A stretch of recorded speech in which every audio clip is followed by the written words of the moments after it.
며느리가 숨긴 충격 비밀 할머니의 반격은? 안녕하세요, 박혜월입니다.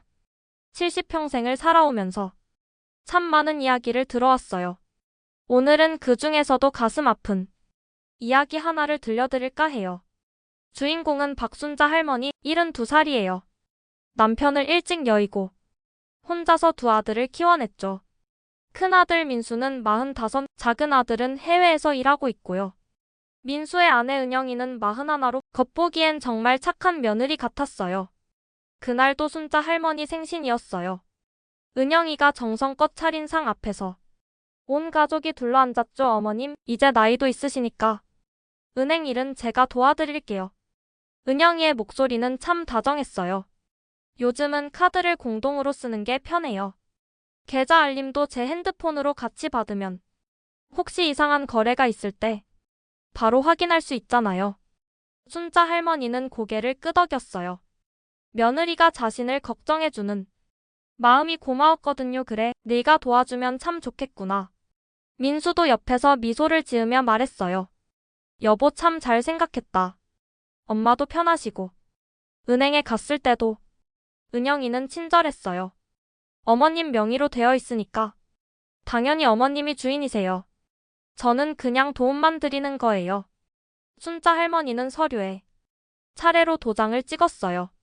공동인출 카드도 만들고 계좌 알림도 은영이 핸드폰으로 오도록 설정했죠. 그날 저녁 순자 할머니는 마음이 따뜻했어요. 이렇게 자신을 챙겨주는 며느리가 있다니 정말 다행이라고 생각했거든요. 하지만 제가 70년을 살아오면서 배운 건 이거예요. 효심에는 의심이 필요 없지만 돈 관리에는 절차가 필요하다는 것 말이에요. 순자 할머니가 그때 알았다면 얼마나 좋았을까요? 진짜 효도는 어르신의 독립성을 지켜드리는 거라는 걸 말이에요. 카드를 공동으로 쓴다는 건 좋지만 매번 사용 내역을 함께 확인하는 게 진짜 도움이죠. 계좌 알림을 받는 것도 좋지만 어르신도 직접 통장을 확인할 수 있어야 해요. 은영이의 제안은 표면적으로는 완벽했어요. 하지만 진짜 효도와 가짜 효도의 차이는 투명성에 있어요.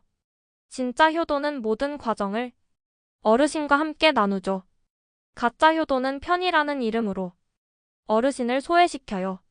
그날 밤 순자 할머니는 잠이 잘 오지 않았어요. 뭔가 찜찜한 기분이 들었거든요. 하지만 그건 기우였을 거라고 생각하며 잠이 들었죠. 아직은 며느리를 믿고 있었으니까요. 여러분도 기억하세요. 가족이라고 해서 모든 걸 맡기는 건 사랑이 아니에요. 함께 확인하고 함께 결정하는 게 진짜 사랑이죠. 돈 문제만큼은 아무리 가족이라도 투명하게 절차에 따라 처리해야 해요. 그게 서로를 지키는 길이거든요. 순자 할머니의 생활이 조금씩 달라지기 시작한 건 그 다음 달부터였어요. 은영이가 자주 이런 말을 하더라고요. 어머님, 작은아버님이 요즘 너무 바쁘시대요. 연락드리지 마세요. 오늘 병원 가시는데 혼자 가시면 위험해요. 제가 모셔다 드릴게요. 처음엔 며느리의 세심함이라고 생각했어요. 하지만 점점 이상했죠.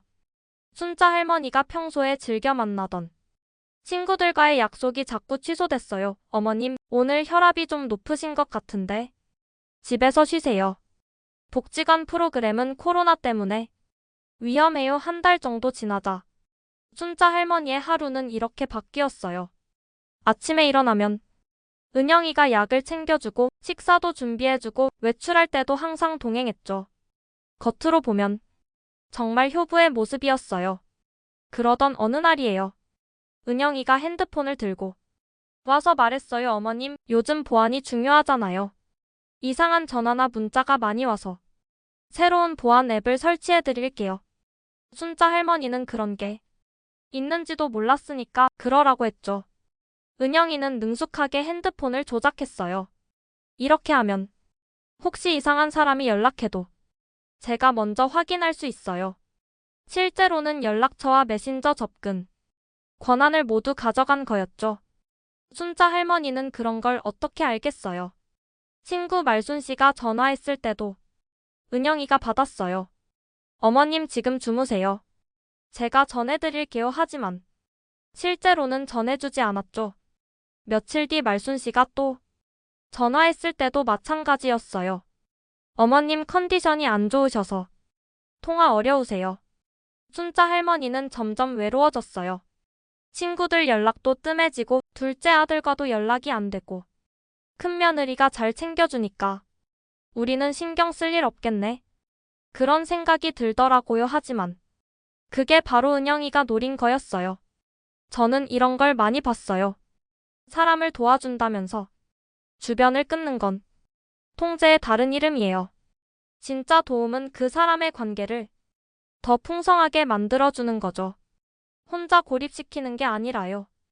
은영이는 매우 교묘했어요. 외부에서 보면 정말 효부 같았거든요. 시어머니를 병원에 모시고 다니고 약도 챙겨주고 식사도 정성껏 준비해주고 하지만 실제로는 순자 할머니를 점점 자신에게만 의존하도록 만들고 있었어요.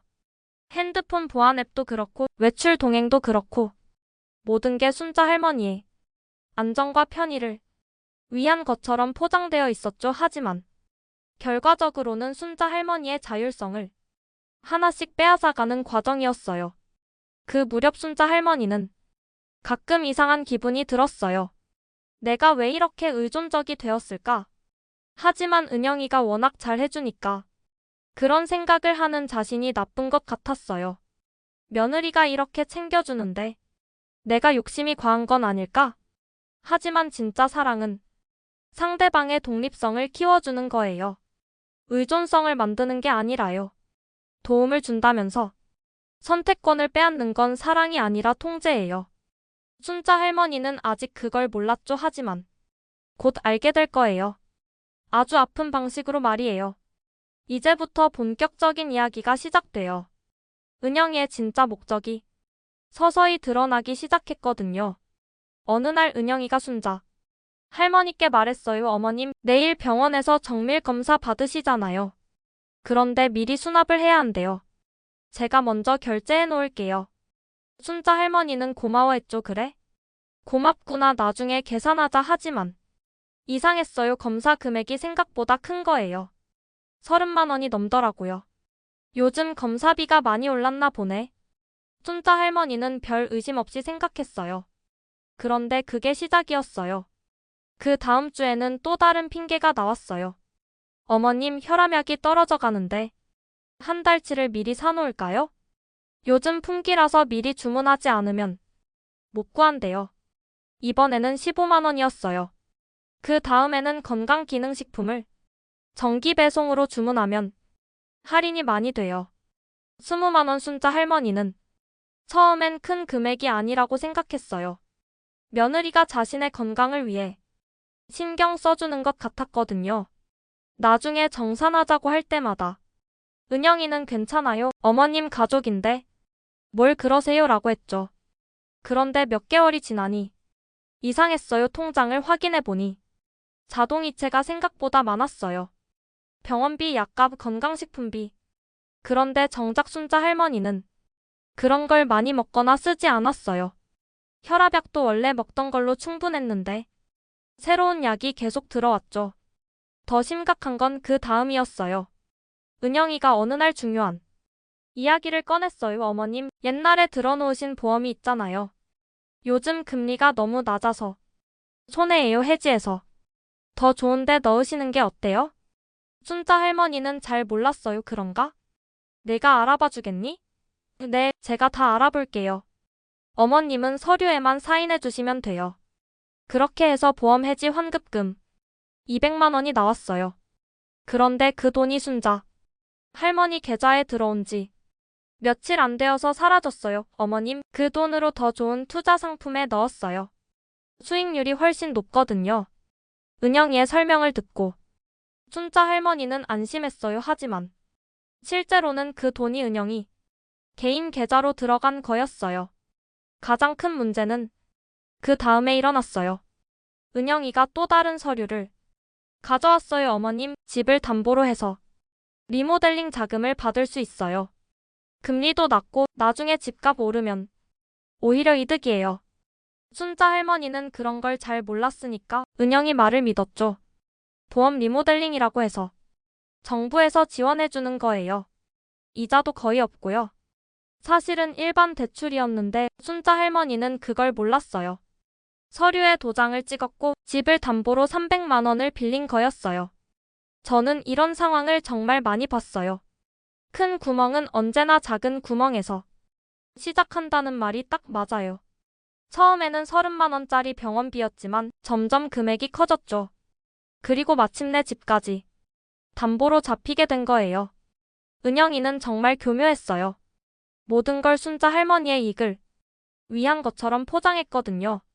더 나은 투자, 더 싼 보험, 더 좋은 대출 하지만 실제로는 순자 할머니의 재산을 조금씩 자신 쪽으로 빼돌리는 과정이었어요. 순자 할머니는 아직 몰랐어요. 자신의 통장에서 매달 얼마씩 돈이 나가고 있는지, 자신 명의로 대출까지 받은 상태인지. 은영이가 모든 금융 업무를 대신해주고 있어서 실상을 파악할 수가 없었거든요. 하지만 곧 진실이 드러날 거예요. 아주 우연한 계기로 말이죠. 진실은 언제나 예상치 못한 곳에서 튀어나와요. 순자 할머니의 경우도 그랬죠. 그날은 평범한 장보기 날이었어요. 순자 할머니가 시장에 갔는데 30년 지기 단골 말순 이모가 이상한 소리를 하더라고요. 순자야, 너 요즘 연락이 안 되던데? 전화해도 맨날 며느리가 받고 그래? 미안해, 요즘 핸드폰이 이상해서. 그런데 말순 이모가 더 이상한 얘기를 했어요. 그런데 순자야, 너 돈 관리 며느리가 다 해준다며? 요즘 그런 사기 많다던데 조심해야 해. 무슨 소리야? 우리 큰며느리가 얼마나 착한데. 순자 할머니는 화가 났어요. 하지만 집에 돌아와서 생각해보니 이상했어요. 요즘 정말 친구들과 연락이 뜸했거든요. 그리고 통장을 확인한 지도 한참 됐고요. 그래, 한번 확인해보자. 순자 할머니는 서류가 들어있는 서랍을 열었어요. 그런데 깜짝 놀랐어요. 평소에 정리정돈을 좋아해서 가지런히 정리해둔 서류들이 엉망이었거든요. 통장도 없고 보험 서류도 없고 대신에 생전 보지 못한 서류들이 들어있었어요. 대출 관련 서류, 투자 상품 가입 서류. 순자 할머니는 당황했어요. 이게 뭐지? 언제 이런 걸 했지? 기억이 나지 않았어요. 그때 은영이가 들어왔어요. 어머님, 뭘 찾으세요? 야, 통장 좀 보려고 했는데. 어디 있니? 야, 제가 정리해뒀어요. 필요하시면 제가 가져다 드릴게요. 그날 밤 은영이가 가져온 통장을 보고 순자 할머니는 더 놀랐어요. 잔액이 생각보다 적었거든요. 그리고 자동이체 내역을 보니 자신이 모르는 곳으로 돈이 나가고 있었어요. 은영 개인 계좌라고 써진 이체 내역도 있었고요. 은영아, 이게 뭐니? 내 계좌로 돈이 왜 들어갔지? 아, 어머님, 그건 병원비 같은 걸 제가 먼저 내고 나중에 정산하려고 했던 거예요. 기억 안 나세요? 순자 할머니는 헷갈렸어요. 정말 그랬나? 아니면 은영이가 거짓말을 하는 건가? 며칠 뒤 순자 할머니는 말순 이모에게 고민을 털어놓았어요. 시장에서 우연히 만났거든요. 말순아, 나 요즘 좀 이상해. 통장 잔고가 생각보다 적고 모르는 서류들은 많고. 말순 이모는 진지하게 들었어요. 순자야, 그거 심각한 문제일 수도 있어. 요즘 가족 사기가 정말 많거든. 특히 며느리나 사위가 그런 경우가 많아. 설마 우리 며느리가? 잘 모르겠지만 한번 제대로 확인해봐야 할 것 같아. 그날부터 순자 할머니는 조금씩 의심하기 시작했어요. 은영이가 가져다주는 서류들을 더 자세히 보고 질문도 더 많이 했죠. 이 투자 상품 수익률이 얼마라고 했지? 이 보험은 언제 들었다고? 은영이는 점점 짜증을 내기 시작했어요. 어머님, 제가 다 알아서 하고 있는데 왜 자꾸 확인하세요? 믿지 못하시는 거예요? 아니야, 그런 게 아니라 내일인데 알고 있어야 할 것 같아서. 요즘 어르신들이 다 그러세요. 자식들이 해주면 고마워하셔야지. 순자 할머니는 마음이 복잡했어요. 며느리 말도 맞는 것 같고 하지만 뭔가 석연치 않은 구석도 있고. 그때 제가 항상 하는 말이 생각났을 거예요. 기억은 흔들려도 기록은 남는다고 종이를 모아보라고. 순자 할머니는 결심했어요. 모든 서류를 다시 한번 정리해보기로. 그리고 정말로 놀라운 사실들을 발견하게 될 거예요. 은영이가 숨겨온 진실 말이에요. 순자 할머니는 그날 밤 잠이 오지 않았어요. 계속 생각해보니 이상한 점이 한두 개가 아니었거든요. 그래서 결심했어요. 직접 확인해보기로. 다음날 아침 은영이가 장을 보러 나간 사이에 순자 할머니는 서류를 하나씩 꺼내서 살펴봤어요. 그리고 손글씨로 현금 흐름표를 만들기 시작했어요. 수입과 지출을 날짜별로 정리하는 거죠. 1월 15일 마이너스 나간 돈 병원비 30만 원, 1월 22일 마이너스 나간 돈 약값 15만 원, 2월 3일 마이너스 들어온 돈 보험 해지 200만 원, 2월 5일 마이너스 나간 돈 투자 상품 200만 원. 이렇게 하나씩 적어보니 패턴이 보였어요. 가장 충격적인 건 보험 해지 환급금 200만 원이 들어온 지 이틀 만에 투자 상품이라는 명목으로 똑같은 금액이 나간 거였어요. 그런데 순자 할머니는 그런 투자 상품에 가입한 기억이 없었어요. 이상해. 이건 내가 한 게 아닌데? 순자 할머니는 더 자세히 살펴봤어요. 투자 상품 가입 서류를 보니 서명란의 글씨가 평소 자신의 글씨와 달랐어요. 누군가 흉내낸 것 같았죠. 순자 할머니는 무서워졌어요. 하지만 동시에 화도 났어요. 내가 이렇게 당하고 있었구나. 그래서 더 체계적으로 준비하기로 했어요. 먼저 성당에 갔어요. 거기서 무료 법률 상담을 한다는 걸 알고 있었거든요. 신부님, 혹시 법률 상담 받을 수 있을까요? 물론이죠. 무슨 일이세요? 순자 할머니는 상황을 설명했어요. 법무사 선생님은 심각하게 들었어요. 할머님, 이건 정말 심각한 문제예요. 일단 모든 서류의 사본을 만들어서 안전한 곳에 보관하세요. 그리고 통장 거래 내역도 최근 1년치를 모두 출력해오세요. 순자 할머니는 다음날 바로 은행에 갔어요. 은영이 모르게 혼자서 통장 거래 내역을 1년치 출력해주세요. 직원이 출력해준 내역을 보고 순자 할머니는 정말 놀랐어요. 자신도 모르는 사이에 매달 상당한 돈이 나가고 있었거든요. 집에 돌아와서 순자 할머니는 모든 서류를 복사했어요. 그리고 원본은 말순 이모 집에 맡겼어요. 말순아, 이거 좀 보관해줘. 혹시 모르니까 그래, 걱정하지 마. 안전하게 보관할게. 그 다음엔 현관에 CCTV를 설치했어요. 요즘 도둑이 많다던데 하나 달자. 은영이는 처음엔 반대했어요. 어머님, 그런 거 왜 달아요? 우리 동네가 얼마나 안전한데.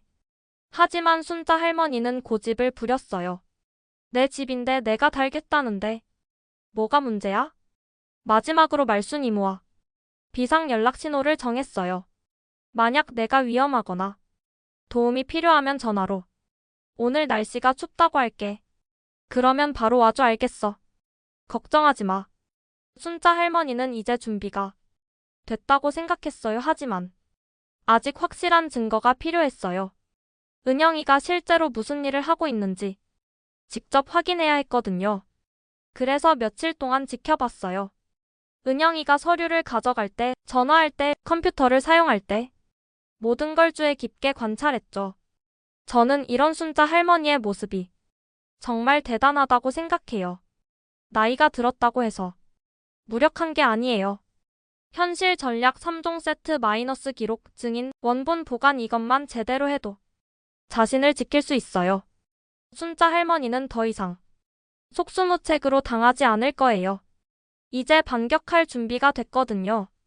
진실을 밝혀낼 시간이 다가오고 있었어요.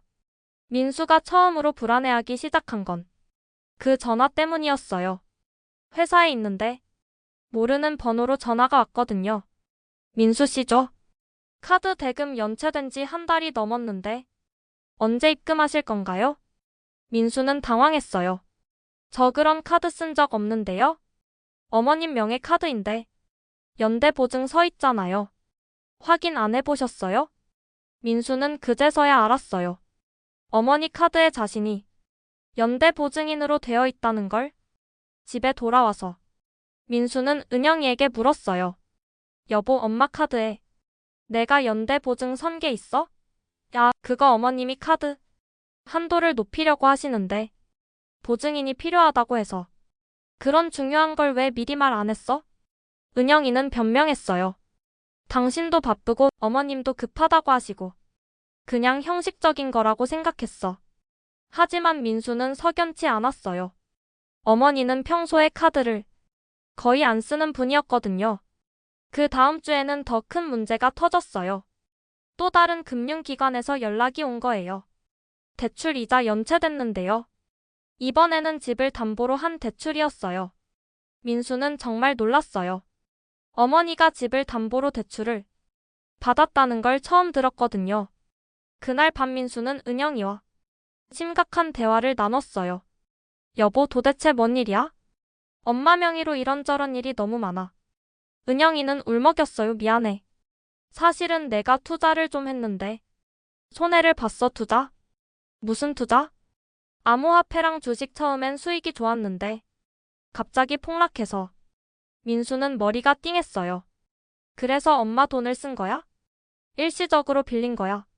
금방 갚으려고 했는데. 민수는 화가 났지만 동시에 자신도 책임이 있다고 생각했어요. 아내가 그런 상황에서 혼자 고민했을 거라고 생각하니까. 그래서 얼마나 손해본 거야? 한 500만 원 정도 하지만 실제로는 그보다 훨씬 많았어요. 은영이는 아직 전부를 말하지 않았거든요. 순자 할머니 명의로 받은 각종 대출, 해지한 보험금, 매달 빠져나가는 자동이체. 모든 걸 합치면 1,000만 원이 넘었어요. 민수가 어머니께 가서 사과하려고 했을 때 순자 할머니는 이미 많은 걸 알고 계셨어요. 민수야, 앉아라. 엄마가 할 말이 있다. 순자 할머니는 며칠 전부터 조사한 내용을 민수에게 보여주셨어요. 이게 뭐야, 엄마? 민수는 현금 흐름표를 보고 놀랐어요. 내 아내가 한 일들이야. 내 명의로 이것저것 많이 했더구나. 민수는 말을 할 수 없었어요. 어머니가 이렇게 자세히 파악하고 계실 줄 몰랐거든요.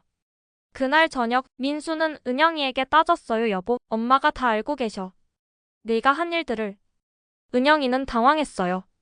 뭘 안다고? 카드 돌려막기, 보험 해지, 집담보대출 다 알고 계셔. 은영이는 이제 다른 전략을 썼어요. 당신, 어머님이 요즘 많이 이상해. 건망증도 심하고 의심도 많이 하고. 혹시 치매 초기 증상 아닐까? 뭔 소리야? 엄마가 치매? 그럴 수도 있잖아. 나이도 있으시고 하지만. 민수는 어머니와 대화해보고 나서 확신했어요. 어머니는 전혀 이상하지 않으셨어요. 오히려 평소보다 더 명석하셨죠. 모든 걸 정확히 파악하고 계셨거든요. 그 무렵 순자 할머니가 조사한 결과가 더 나왔어요. 은영이의 과거 이력이었어요. 말순 이모가 아는 사람을 통해 알아본 거였어요. 순자야, 내 며느리 예전에도 문제가 있었대. 무슨 문제? 위장 취업이랑 가족 사기 전 남편. 집에서도 비슷한 일이 있었다던데. 순자 할머니는 이제 확신했어요. 은영이가 처음부터 계획을 갖고 접근한 거라고. 그래서 마지막 카드를 꺼내기로 했어요. 그날 은영이가 집에 왔을 때 순자 할머니는 말했어요. 은영아, 엄마가 나이도 많고 하니까 요양원에 들어갈까봐. 은영이의 눈이 번쩍 뜨였어요. 정말요? 그게 좋을 것 같아요. 요즘 어머님 건강도 안 좋으시고. 은영이는 즉시 요양원 알아보기 시작했어요. 그리고 계속 재촉했어요. 어머님, 빨리 결정하세요. 좋은 곳은 금방 찬다고 해요. 순자 할머니는 속으로 쓴웃음을 지었어요. 고립 다음 수수는 장소. 이동이라는 게 정말 맞았거든요. 관리가 쉬워지니까요. 하지만 순자 할머니는 이미 준비가 끝났어요. 이제 결정적인 증거를 잡을 시간이었어요. 은영이가 진짜 무슨 일을 하고 있는지 직접 확인할 시간 말이에요. 순자 할머니는 완벽한 함정을 준비했어요. 먼저 자필로 중요한 메모를 써서 서랍에 넣어뒀어요. 집은 내 명의로 끝까지 유지한다. 요양원에 가더라도